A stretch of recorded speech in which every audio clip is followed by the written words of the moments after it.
A grandchild who talks about wanting to be a painter is simply ridiculous. We don't have such a grandchild. Who would attend the funeral of a grandchild who didn't meet our expectations? One day, my 13-year-old son Tom, who aspired to be an artist, suddenly passed away in a traffic accident. While arranging his funeral, engulfed in deep sorrow, I informed my in-laws. Their attitude made me so angry that my hands trembled. Realizing it was futile to say anything more, I simply said, "That's enough," and hung up the phone.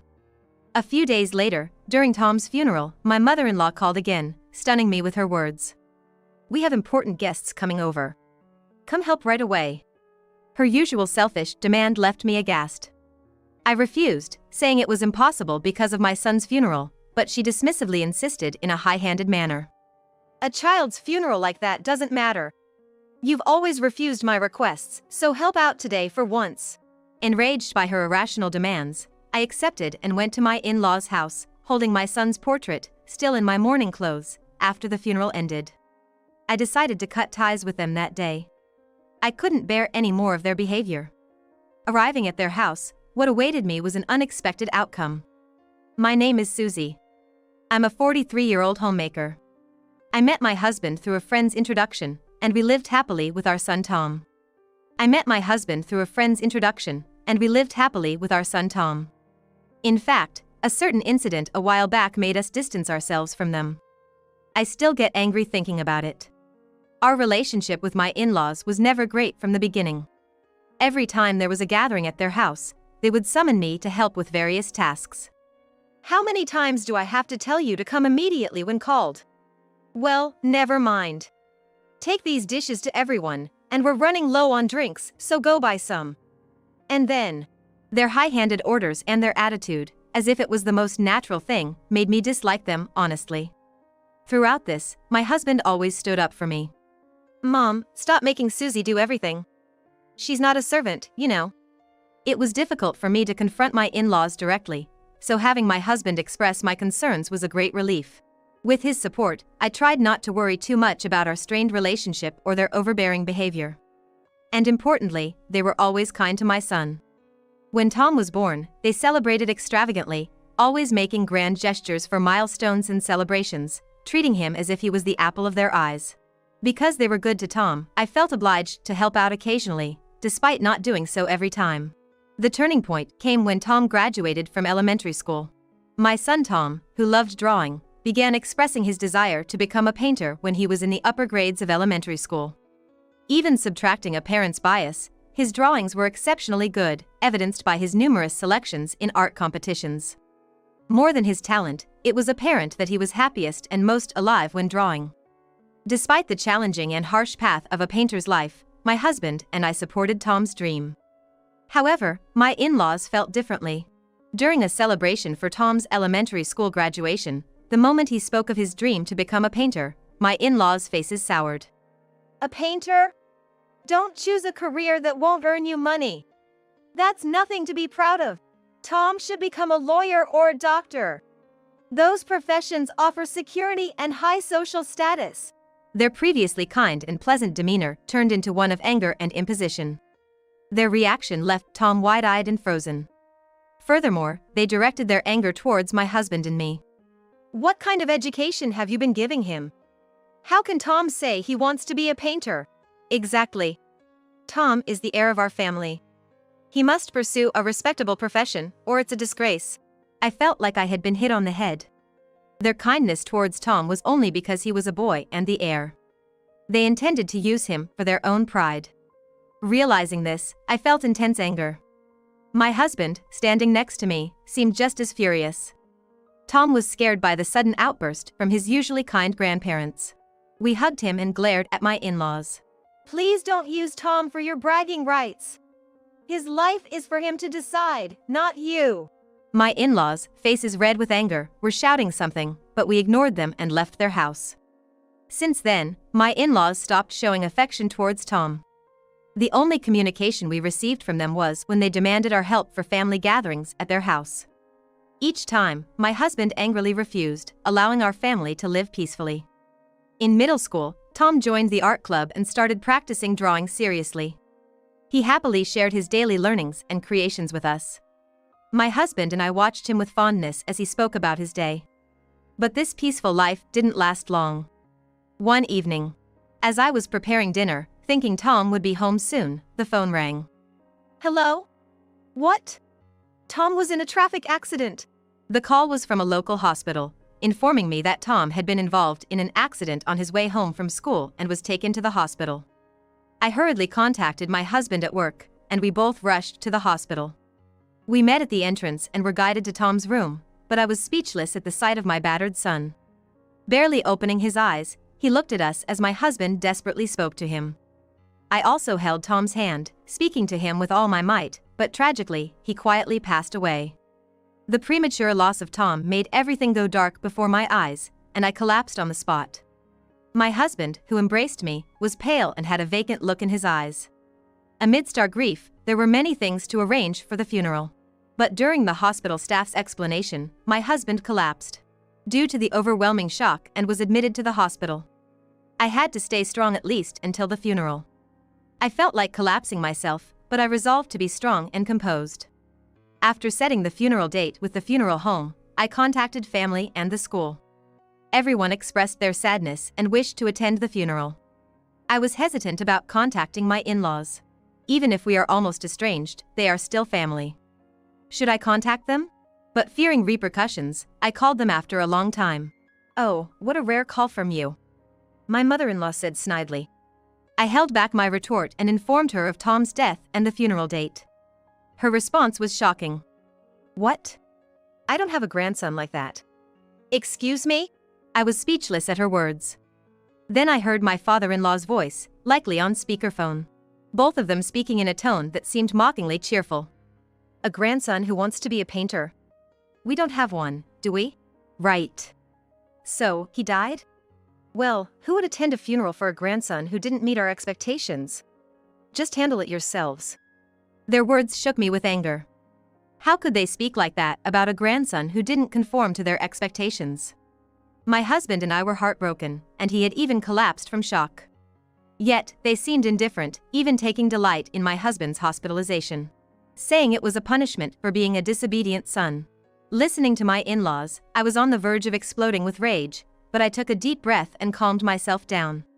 Realizing arguing with them was futile, I simply said, "Fine," and hung up. A few days later, we held Tom's funeral as planned. Many people came to bid farewell to Tom, and their presence warmed my heart amidst the unbearable sorrow. I determined to focus on saying a final goodbye to my son, which was for my husband too, who was unable to attend the funeral. I was trying to keep my composure as the ceremony was nearing its end, and attendees were placing flowers on the casket. Then, my phone vibrated at that moment.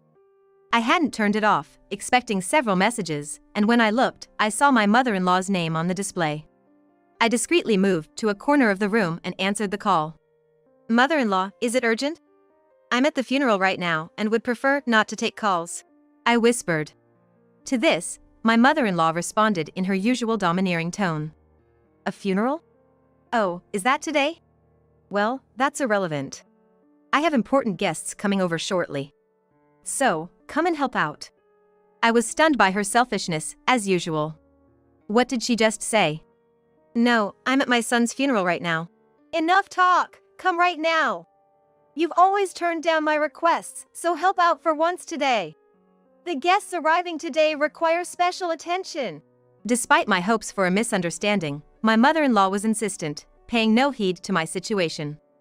Drained of energy and time to argue, I decided this would be my last encounter with my in-laws and told her I'd come after the funeral. After managing to get through the burial and saying goodbye to the attendees, I headed to my in-laws' house in my mourning clothes, holding my son's portrait. When I rang the doorbell, my mother-in-law appeared, looked at me, and scolded. "You came dressed like that. How insensitive." "Well, never mind, the guests are here, so get to work." Ignoring my son's portrait, she turned away. Seeing her attitude, I realized she only saw me and my son as conveniences and headed to the living room, determined. "Come to the kitchen, not the living room. You can't be seen by the guests like that." Despite her calls, I opened the living room door. The guests, friends of my in-laws, were surprised by my sudden entrance and stared at me, dressed in mourning clothes, holding the portrait. After a brief silence, one guest, gazing at the portrait, asked, "Tom, is that you?" Shocked to hear my son's name, I turned towards the voice and was further surprised. "Could you be Mr. Smith?" The man was a kind neighbor who had taught my son painting years ago and whom my son adored. He had always been kind, answering my son's questions and indulging in his painting sessions. He had praised my son's talent, believing he'd become a great painter. Sadly, he had moved away last year, and my son had missed him, but he had kept painting, believing in their future reunion. I had wanted to inform this neighbor of my son's passing but lacked the means. Meeting him here was unexpected. As I was processing my thoughts, the other guests asked him, "Mr. Smith, do you know her?" Wondering if he was someone important. I was about to ask when my mother-in-law interrupted. Susie, I told you to come to the kitchen. This man is a very famous painter. It might be hard for someone as rude as you, but please be careful not to offend him.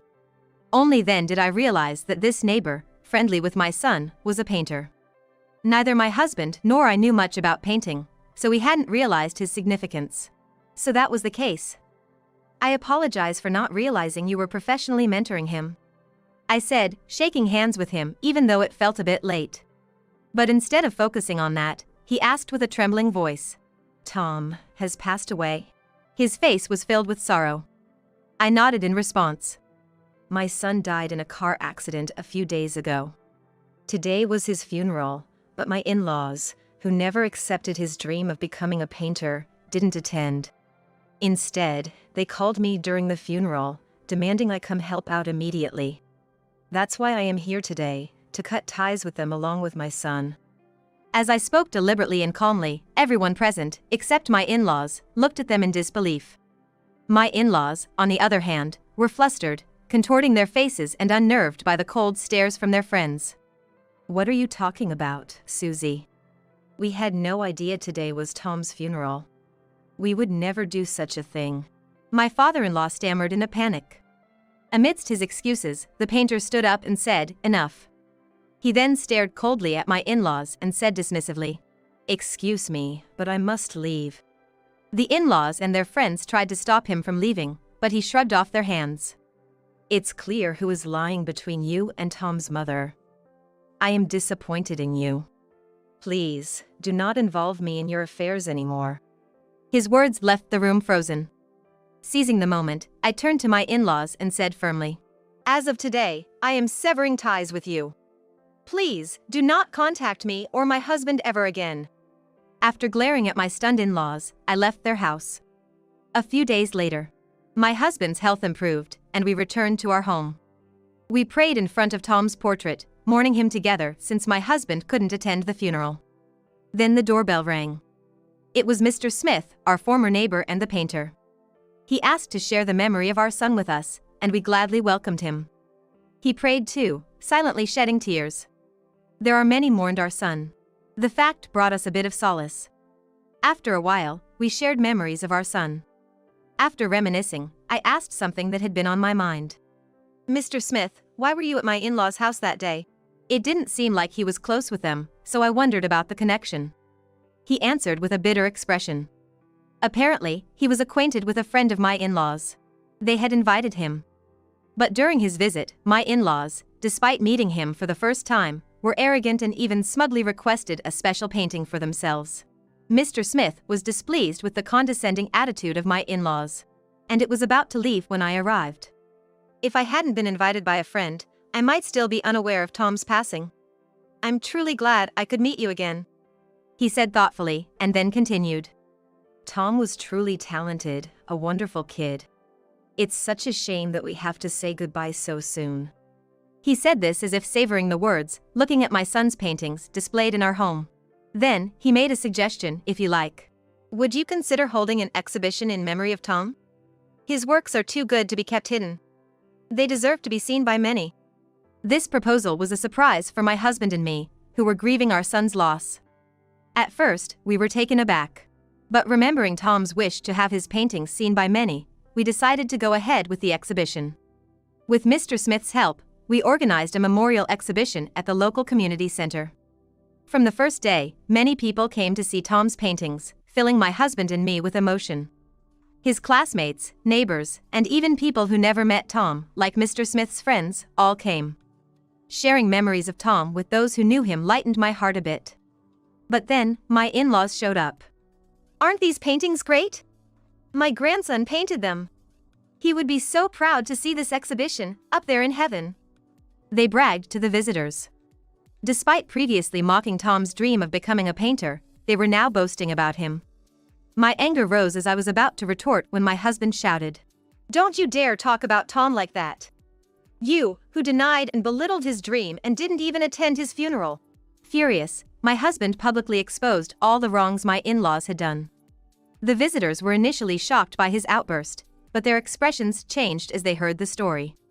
When my husband finished, everyone looked at my in-laws with contempt. Mr. Smith then delivered the final blow. "You have no right to be here at this exhibition. Please leave now." Surrounded by scornful eyes, my in-laws were indignant. "That's a lie."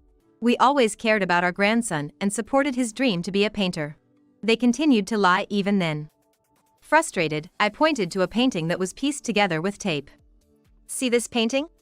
It's taped together because when Tom told his grandparents about his dream to be a painter, they tore it up, calling it foolish. But this was the painting that first got him selected in a competition. When they destroyed his dream and his most treasured painting, he cried as he pieced it back together." Hearing this story, the visitors began murmuring, condemning my in-laws. "That's going too far. Why didn't they support his dream? How could they show their faces here after doing something so terrible?" Unable to bear the condemning stares and words, my in-laws twisted their faces in frustration and, clenching their teeth, fled the scene like they were escaping. Despite the trouble with my in-laws, the memorial exhibition for Tom was successfully concluded. The pain of losing our son hasn't faded, but my husband and I are coping by sharing memories of him.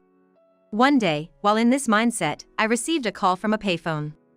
Curious, I answered and was shocked to find it was my father-in-law on the line. As I was at a loss for words, he rapidly explained his situation. Apparently, my mother-in-law had fallen and broken her leg, requiring hospitalization. While hospital care was manageable, she would need home care after discharge. He said it was hard for him alone to take care of her even now and demanded that I start helping at the hospital immediately. Disgusted by his audacity, I sighed. "I don't have a mother-in-law. Are you sure you're calling the right person?" With no intention of further involvement, I said just that and hung up, ignoring my father-in-law's protests on the other end. Later, I heard that my in-laws were ostracized by their friends for angering the painter and losing face. Furthermore, the neighbors who attended the exhibition spread the word about their treatment of us, leading to them being shunned by everyone around. Even after my mother-in-law returned home from the hospital, nobody seemed concerned or willing to help, leaving them completely isolated. Additionally, the neighbors kept watch to ensure my in-laws didn't approach us. Thanks to that, we lived without any contact with them but still received updates. Apparently, my father-in-law had been managing her care alone but eventually hurt his back. Unable to care for her by himself, they both ended up in a nursing home. Due to their age, my father-in-law's back condition didn't improve, and my mother-in-law, who disliked rehabilitation, weakened further and became unable to walk. With no visitors, they were reportedly living in loneliness. Perhaps unable to bear the solitude or finally regretting their actions, they began calling my husband frequently after moving to the nursing home. However, my husband also wanted nothing more to do with them and ignored all the calls. Over a year has passed since we lost our son, and we still haven't overcome our grief. Nevertheless, we're trying to live positively, cherishing our son's paintings and reminiscing about him together. Of all his paintings, we especially cherish one depicting our family of 3. I've placed it in the most visible spot in our living room and pay my respects every morning.